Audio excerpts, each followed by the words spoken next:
On the macro side, what do you expect the RBI to do next? Because they have been in rate tightening mode in response to what's happening with global factors and local factors as well. But I think the RBI always maintains a balance on that front. We have the Fed's rate decision coming up. The expectations are that they'll go very aggressive. Would the RBI also respond as aggressively? Well, of course, when it comes to inflation rate in India, I would like to say that our inflation rate is, of course, the last print is somewhere around 7%. Though it has gone up a bit, but if we look at the conditions which have contributed to the inflation in the economy, essentially imported inflation on account of crude. Yeah. So that has actually become quite manageable, Yeah.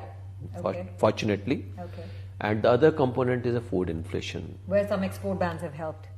Where some export bans have helped, and also very good monsoon in the country, which also is going to help in terms of the rural economy. So I think on the two components, I expect the inflation should come down.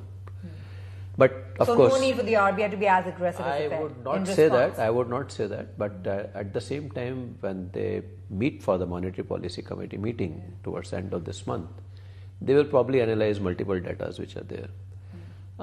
Even if it has to go up, I expect that maybe they might increase it by another 25-30 basis points. This is what my expectation is, but much of it will depend upon the data which will be seen by the members of the Monetary Policy Committee. So the RBI is, of course, raising rates, but how much of that is getting transmitted down the system? I mean, how's the transmission mechanism working? Are you passing on those rate hikes? Of course, it happens, and also transmission also is fairly strong, I would say.